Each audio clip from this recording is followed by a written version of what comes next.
Amém, queridos irmãos, chegamos à quinta-feira, quarta semana. Nessa quarta semana, o título geral é A Carta de Paulo a Filemon, uma história de amor. O título da quinta-feira, O Motivo da Carta a Filemon. Os versículos, Filemon 9 e 10, que dizem: Prefiro, todavia, solicitar em nome do amor, sendo o que sou, Paulo, o velho, e agora até prisioneiro de Cristo Jesus.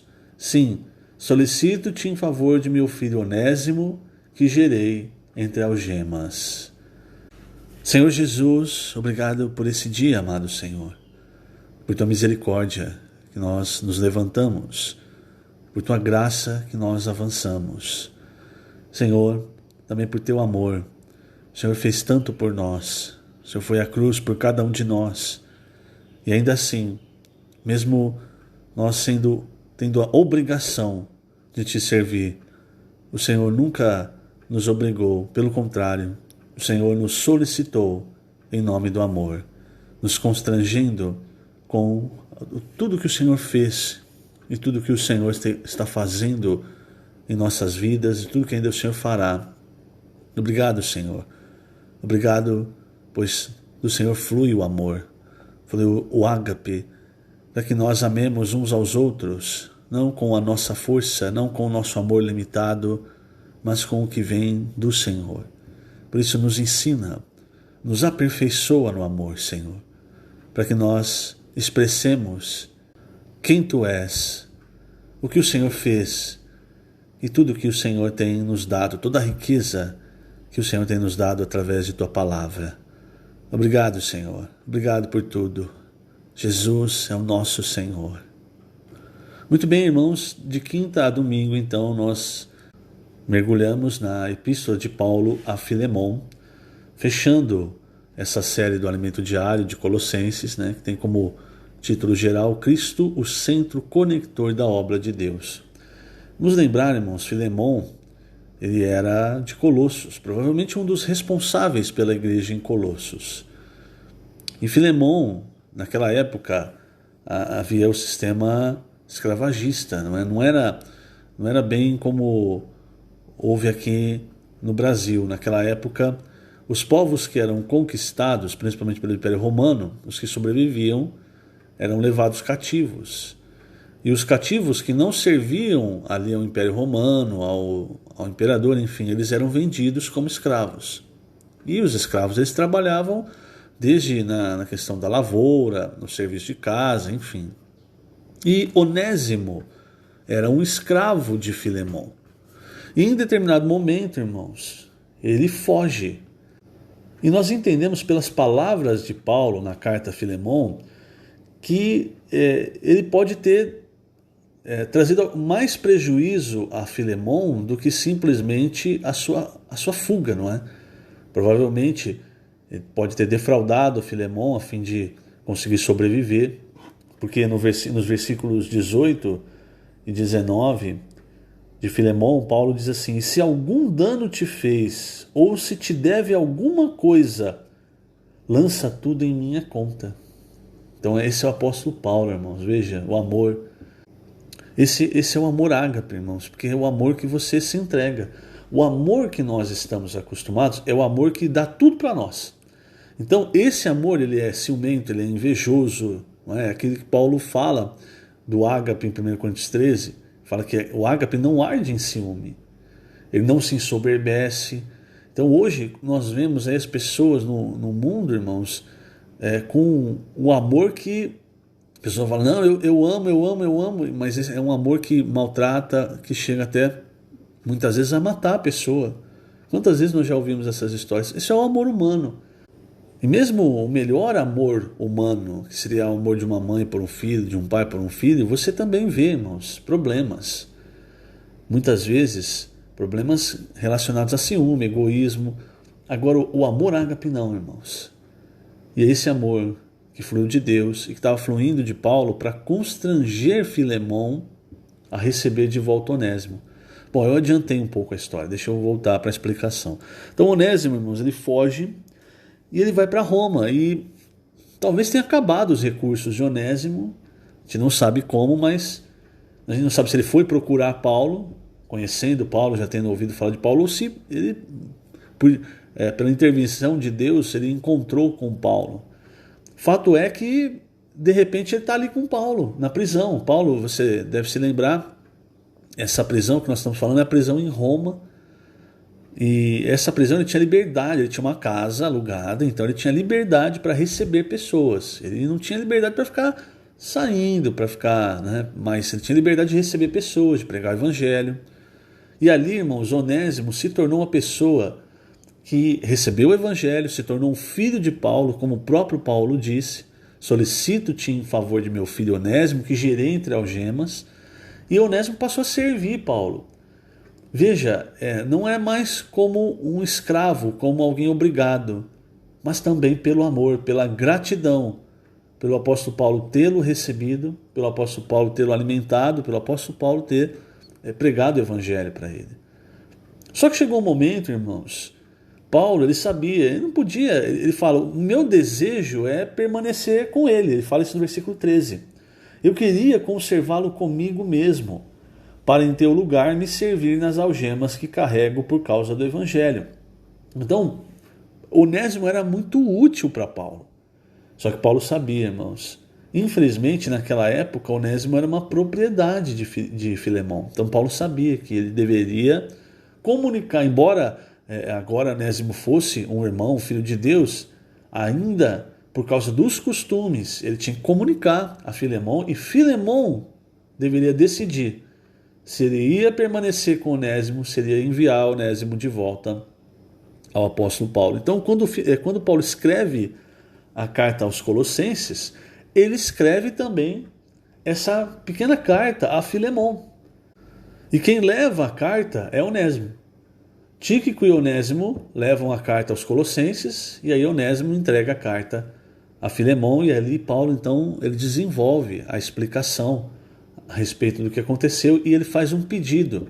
Se você lê a epístola a Filemão, uma epístola curta, tem um capítulo só, você percebe, irmãos, todo o empenho do apóstolo Paulo em conservar Onésimo, mas ao mesmo tempo conservar Filemão.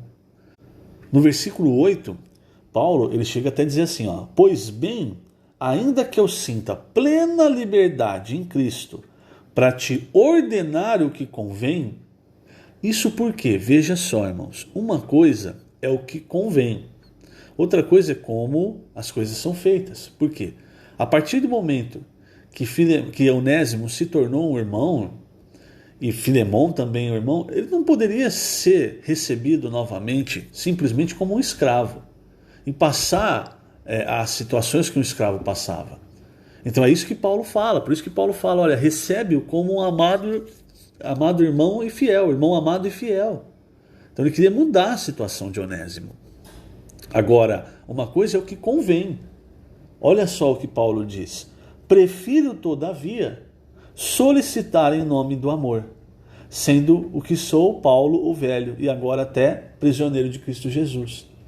Se você aplicar isso a nós, irmãos, isso é grandioso demais, porque, veja, o Senhor ele poderia obrigar a nós o que convém, a nós termos uma vida digna do chamamento dele, como Paulo fala aos Efésios, quando ele começa a falar dos andares, o andar na graça, no amor, enfim.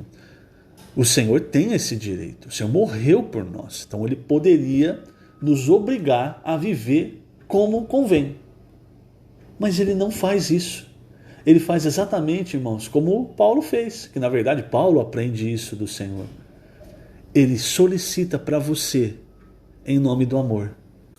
Tem um trecho no livro de Cântico dos Cânticos, ou Cantares, como você prefere chamar, que retrata bem isso, irmãos. É um trecho fantástico. É o começo do capítulo 5 de Cântico dos Cânticos, fala assim: já entrei no meu jardim, minha irmã, noiva minha. Colhi a minha mirra com a especiaria, comi o meu favo com o mel, bebi o meu vinho com o leite. Comei e bebei, amigos, bebei fartamente, ó amados. Quer dizer, o Senhor ele entrou no jardim, ele já fez toda a obra, não é? Ele morreu, ele ressuscitou, ele ascendeu. Então o Senhor, da parte do Senhor, está pronto. Está pronto para receber a noiva, certo? Mas aí, olha o versículo 2. Eu dormia, mas o meu coração velava. Eis a voz do meu amado, que está batendo. E aí o amado, abre-me, minha irmã, querida minha, pomba minha, imaculada minha, porque a minha cabeça está cheia de orvalho, os meus cabelos das gotas da noite. Quer dizer, isso mostra, irmãos, que o Senhor estava batendo há algum tempo. Veja, só que a reação da esposa, da noiva, já despia minha túnica. Hei de vesti-la outra vez? Já lavei os pés, tornarei a sujá-los. Então veja, irmãos, quantas vezes o Senhor ele poderia nos obrigar a abrir as portas do nosso coração, mas Ele prefere ficar no orvalho, na noite, batendo, batendo, batendo. E aí nós temos a desculpa para tudo. Mas eu já despi a minha túnica, eu já vou vestir de novo, eu já lavei os meus pés, eu vou tornar a sujá-los. São desculpas que nós temos, irmãos, para não adorar o Senhor, para não servir ao Senhor, para não dar ao Senhor o que lhe convém, para não dar o nosso amor, para não nos consagrar totalmente ao Senhor. Nós temos muitas desculpas. E aí, irmãos, veja, o Senhor poderia ter arrombado a porta, não é? Mas olha o que Ele faz. O meu amado meteu a mão por uma fresta e o meu coração se comoveu por amor dele. Por que, irmãos, essa cena? Porque quando o Senhor coloca a mão entre a fresta da porta, porque às vezes, irmãos, é só isso que nós abrimos do nosso coração para o Senhor. Nós falamos bastante, nós gostamos muito de julgar as pessoas, mas quando olha para nós, irmãos, às vezes é só uma fresta do coração que está aberta para o Senhor. E ainda assim, o Senhor aproveitou e colocou a mão. Quando Ele colocou a mão, o que a amada viu? Lembra no começo que Ele falou da mirra? Tudo? Quer dizer, ele já estava pronto, estava tudo pronto. Ele já havia morrido, ressuscitado, ascendido. Quando Ele colocou as mãos, irmãos, o que a noiva amada viu? Ela viu as marcas da cruz na mão do amado. E ela percebeu, porque às vezes, irmãos, falta cair a ficha para nós. Ela percebeu o tamanho do amor do Senhor, que aquelas marcas, na verdade, foram por ela. Só que veja, né? Levantei-me para abrir ao meu amado, versículo 5. Eu estou em Cântico dos Cânticos 5, versículo 5. As minhas mãos destilavam mirra, os meus dedos mirra preciosa sobre a maçaneta do ferrolho. Abri ao meu amado, mas ele já se retirara e tinha ido embora. Quer dizer, demorou muito. Quando foi agir, o Senhor já tinha ido embora. Nós não podemos, irmãos, demorar para, entre aspas, acordar, para abrir a porta do nosso coração para o Senhor, para nos consagrar a Ele, porque nós corremos o risco de acordar muito tarde e o Senhor já ter voltado. Então, essa carta a Filemão, irmãos, ela mostra como o Senhor lida conosco através do amor. Para finalizar, irmãos, eu vou ler alguns trechos do Alimento Diário, na página 64. Eu vou começar no primeiro parágrafo. Na carta, Paulo pede a Filemão que não veja mais Onésimo como um escravo, mas sim que o acolha como um irmão fiel e amado. Naquela época, com aqueles costumes, como Filemão teria reagido a esse pedido de Paulo? Se Filemão tivesse outros escravos, tal decisão poderia trazer-lhe muitos problemas, porque outros poderiam tentar fugir também. O pedido de Paulo não era simples e a decisão a ser tomada por Filemão não era fácil. Eu falei isso, se eu não me engano, no áudio de terça-feira. Nós muitas vezes temos uma escolha difícil, irmãos. E nessa escolha, nós precisamos sofrer o dano. Então aqui Filemão não é só uma questão de receber Onésimo. Mas veja, se ele tivesse mais escravos, o que os outros escravos iam pensar? Será que eles não iam organizar uma rebelião, uma revolta para fugir? Então veja, irmãos, muitas vezes as decisões que nós tomamos em favor do Senhor fazem-nos sofrer algum tipo de dano. Esse dano é o negar a vida da alma, muitas vezes. Vou continuar. É importante perceber que Paulo não se envolveu com questões políticas da época. Não disse que Filemão não deveria ter escravos. Igualmente, nós hoje não nos envolvemos com questões políticas. Procuramos servir a Deus dentro do regime do país em que vivemos, sempre seguindo o Espírito e a Palavra. Por outro lado, Paulo poderia simplesmente ter devolvido Onésimo sem pedir nada a Filemão, sem se envolver com a questão de Onésimo ser um escravo. Entretanto, Paulo estava manifestando a compaixão que há na humanidade de Cristo, o esplancnon de Cristo.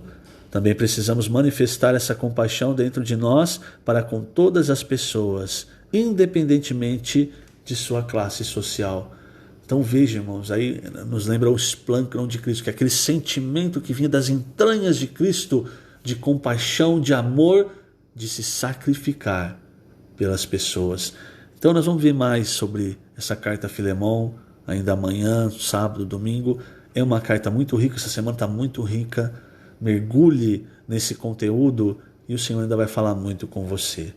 Que o Senhor te abençoe grandemente. Estamos colocando essas gravações no canal do YouTube da Igreja em Ribeirão Preto. Jesus é o Senhor.